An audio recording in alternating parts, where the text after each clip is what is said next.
How you doing, folks? My name's Jesse. Vlog entry number 34, something like that.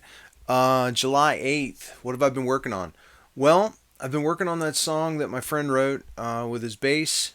He gave me some notes for some things to adjust, and so I adjusted them. And I really enjoyed doing the last video, shooting out the Rev and the Black Star. So I said, I think I'm going to ride this train for a little while. And I thought, what other ridiculous shootouts can I do? And I thought, why not my Gibsons against my Peavey SC3? I tried taking my SC3 to Guitar Center to trade in on some other stuff. Fun fact, if you're planning on trading a guitar to Guitar Center, make sure that the output jack nut is tight, because otherwise they're going to think that it's cross-threaded and they're going to pass. It turned out not to be the case. It turned out that there was a locking washer against a metal thing, and it wasn't going to grab. But I said, you know what, I'm probably better off trying to sell it on my own anyway, because brand new they were in the $300 to $400 range. And even normally you can get a set neck Les Paul style guitar for $250, and I've seen two or three of them pop up on Facebook Marketplace, and they just didn't seem to be moving. So I thought, well, I'm better off to try and sell it myself. And while I've got it, let's do a stupid shootout. It was a Chinese made all mahogany Les Paul style guitar, thinner. It had a belly cut, sort of a Les Paul deluxe styling with the 3 pickups. With that one, I put Tone Rider rock song pickups in the neck and the bridge. And I said, well, how would it do against my Les Pauls? And so the video showing up, I took the track that I made for my friend. I stripped out all the guitars except for the lead guitar, and I substituted one track each of the Les Paul Studio that I have that has the 57 Classic pickups in it, my Old Faithful, the Les Paul Vintage Mahogany with the burst buckers, and the Peavey SC3 with the Tone Rider rock song pickups in it. So I'm going to play that backing track for you.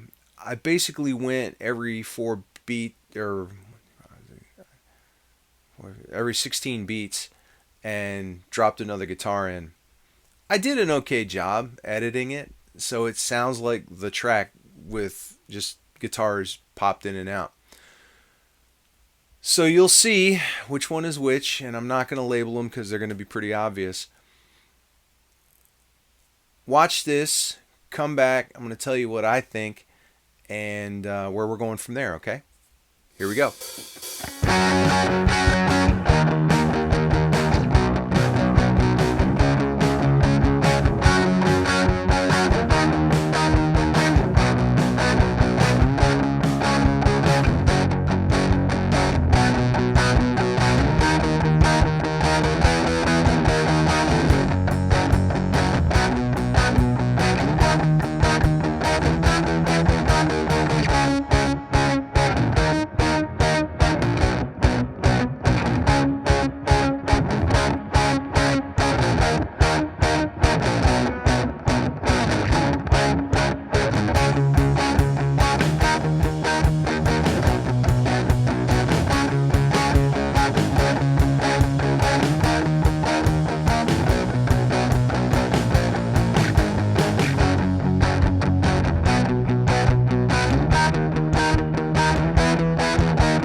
couple of things. First thing that jumped out at me is I don't see a dramatic difference between a $250 guitar, an $800 guitar, an $800 guitar in 2008. It's probably a grand, 1100, and I paid 1300 for this one.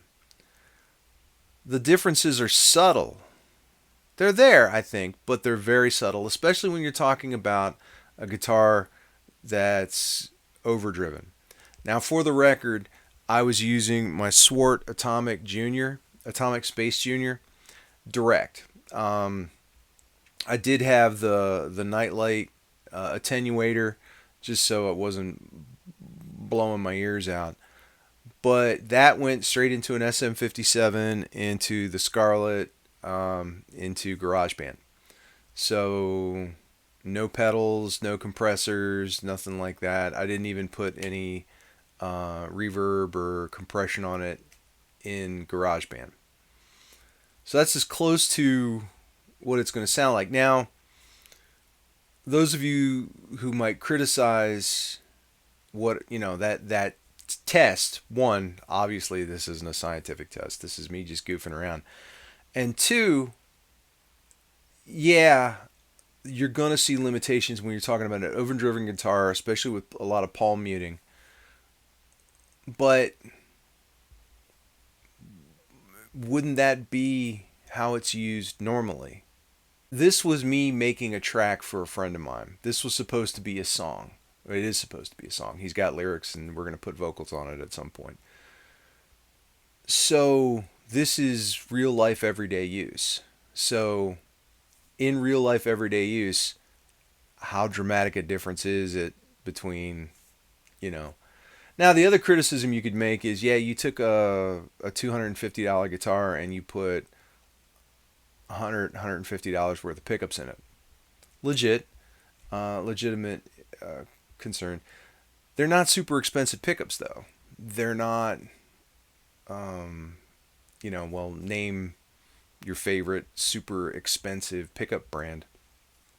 They're import aftermarket pickups that I happen to really like, that I think sound really good. And maybe that's a testament, maybe that's the takeaway, that we can get from this.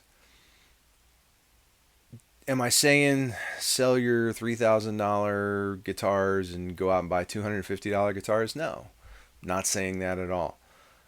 I'm probably still going to sell that Peavey, even though it compares very well with my Les Pauls. But what I'm saying is, especially if you're starting out, the gear isn't that important. Maybe it's the player. Maybe all those guitars sounded the same because I was the one playing them, and I approached the guitar the same way. I'm not even talking about whether it was good or not. I'm just talking about it's the same. Same guy playing 3 different guitars on the exact same track, the exact same way. They're gonna sound the same. Had I thrown a telly in or something markedly different, would it make a difference? Probably. But I wanted to shoot out something that was pretty similar. Now my question to you is, if you could hear a difference, which one sounded the best? I have my opinion, and I'd like to hear yours. My name's Jesse. I'll talk to you later.